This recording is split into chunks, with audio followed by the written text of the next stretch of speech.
Hey everyone, it's Jack from WhatCulture.com, back again with another edition of the Fast Count, the fastest count in all of YouTube. And apologies if you hear the sound of pool balls being smashed about by those selfish bastards in the kitchen. I'm afraid you're just there's another one. I'm afraid we're just going to have to put up with that as the episode goes on. But without further ado, let's get into all of the news. Sorry, I got a bit angry there. What better way to soothe my frazzled nerves than with all of this week's WWE news? Where else could we start than with the most surprising result of the year, I guess? Goldberg obviously defeated Brock Lesnar at Survivor Series in 1 minute 26, I believe. Man, that's quick. And then the next night on Monday Night Raw, he announced that he will be taking part in the 2017 Royal Rumble match. So, sorry, I'm just a bit shocked. It was so quick. It was so quick. It was quicker than Sam Driver's first WhatCulture Heavyweight Championship reign. It was quicker than my wit when I talk to a sexy lady. Hey, how you look? You look good. Hey, have you fallen from Angel? Over on SmackDown, James Ellsworth defeated AJ Styles in a ladder match, a non-title ladder match, I should say, and is now 3-0 against maybe the best wrestler in the world today. It's a controversial one, but you know, maybe Ellsworth just has Styles' number. Maybe he's one of the strongest men on the roster. Put him against Goldberg, I say. Ellsworth versus Goldberg, WrestleMania 33 in Orlando, Florida. Let's make it happen. Let's do it. No, seriously though, I don't know what to say about this. I mean, I was really enjoying what they were doing with Ellsworth. I thought they kept him fresh and in inventive ways, they kept having him best AJ Styles. But this one for me was the straw that broke the camel's back. I don't really see where Ellsworth goes from here, but the ladder match was for a SmackDown contract, and also in victory, Ellsworth has received another shot at the WWE World Championship, so we'll see where it goes. And finally, SmackDown exclusive pay-per-view TLC is just a week away. It's come around so quickly, we've barely had time to recover from the shocking Survivor Series, and now it's tables, ladders and chairs. A whole host of matches have been announced, and I will run down the card right now. AJ Styles versus Dean Ambrose in a TLC match for the WWE World Championship. We've known about that one for quite a while. Becky Lynch versus Alexa Bliss in another match for the SmackDown Women's Championship. SmackDown tag titles are on the line. Heath Slater and Rhino versus the winners of American Alpha versus the Wyatt family. That's Bray Wyatt and Randy Orton. The Miz versus Dolph Ziggler in a ladder match for the Intercontinental Championship. This one's intriguing. Nikki Bella versus Carmella in a no DQ match. And Baron Corbin versus Kalisto in the match that everyone wants to compete in at TLC, the motherfucking chairs match. It seems to me like there might be room for one more match on the card, because at TLC we normally have a TLC match, a tables match, a ladders match, and a chairs match. There's no table match yet. I don't know who's left in the SmackDown roster really. There might be a tag match between two of the lower tag teams, with the Usos versus another team. We'll see what happens. But for now, that's the SmackDown card for TLC, and we'll probably see the other matches confirmed next week.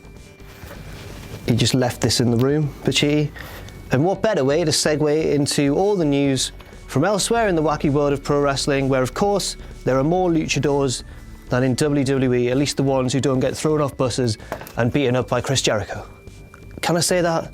I can't, he's blocked me on Twitter. It's time for all the news from elsewhere in the world of pro wrestling.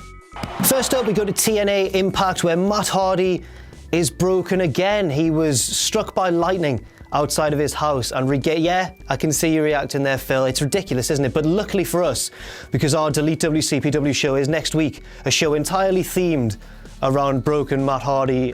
And if he'd shown up in like a turtleneck or a sweater vest, I don't know what we'd have done. But thankfully, he was struck by lightning. What are the odds?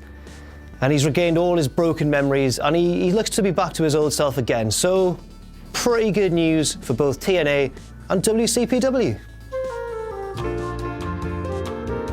One of the biggest stories last week was the emergence of Sexy Star as the new Lucha Underground champion. Well, that title reign, one of the most groundbreaking title reigns I can think of in recent memory. She's the first woman to hold a predominantly male title on a televised wrestling show. That reign's over. She's lost it in a week. Johnny Mundo is the new champion. Me. This week on Lucha Underground, Mundo defeated Sexy Star in a singles match by devious means. He had a lot of help from his stablemates, and he's the new Lucha Underground champion. I'm sure that Richard, our other editor, is probably delighted because he hates Sexy Star. He says she's got no character at all. Phil, what do you think? What do you think of... It doesn't matter. It doesn't matter. And finally, the card is beginning to take shape for Ring of Honor Final Battle, Ring of Honor's big end-of-year show. This year, it is on Friday, the 2nd of December, which means, unfortunately, we here at WhatCulture Towers won't be able to watch it live because it's on at the same time as our fantastic Christmas party. We'll be too busy getting bloody merry, won't we? Ross is going to get arrested. I've got a horrible feeling. I'll just run down some of the bigger matches on the card right now. Adam Cole versus Kyle O'Reilly, the obscenely talented Kyle O'Reilly, and the obscenely talented Adam Cole for the Ring of Honor World Championship in a fight without honour.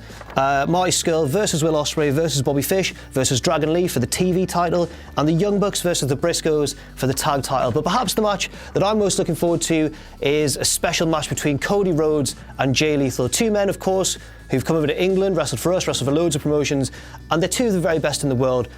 I think that could be a match of the year contender if it gets enough time. And finally, it's time for all of this week's festive takeaways.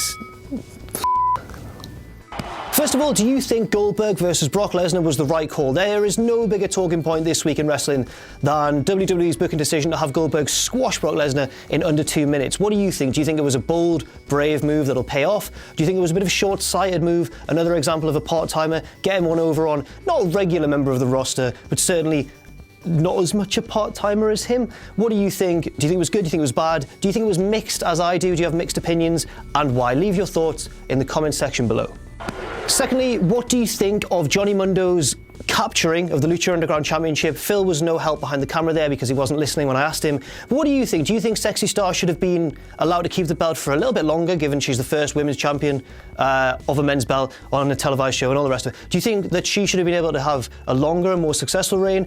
Do you think that this has exposed Lucha Underground for only giving her the belt for that moment and then immediately taking it off her? Did they never really have any intentions to make her champion in the first place?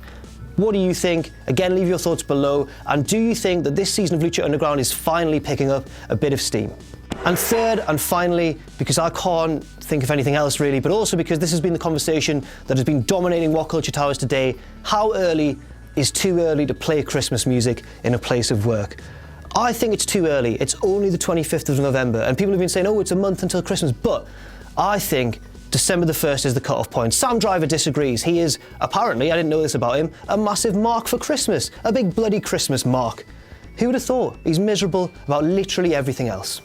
So that's all for this week on The Fast Count. I've been Jack from WhatCulture.com. Thank you very much for watching. You can follow me on Twitter at Jack_thejobber. I won't bother asking Phil this week. He never remembers. Have you remembered? Philip J. Chambers. Philip J. Chambers. He's done it. He's bloody done it. And on that ecstatic note, thank you for watching, and I'll see you soon. This Wednesday, live on iPay-Per-View, Delete WCPW. The grandson of a plumber, Cody Rhodes, challenges the Mexican sensation El Ligero for the WCPW Internet Championship after the shocking scenes in London. Kirby Ospreay 3. Alberto El Patron versus the debuting Johnny Mundo. Broken Matt Hardy finally arrives in WCPW, and he will face none other than Bully Ray. And the Righteous Killer Joseph Connors defends his WCPW championship against the local hero Joe Hendry in a steel cage. This Wednesday, 7:30, 2:30 Eastern, only on iPay-Per-View. Order now on Fight TV for $14.99 or subscribe to WhatCulture Extra for $6.99 a month. Also, meet Cody Rhodes, Bully Ray, Johnny Mundo in person, 5 to 6 p.m. Order your photo opportunity now at shop.whatculture.com.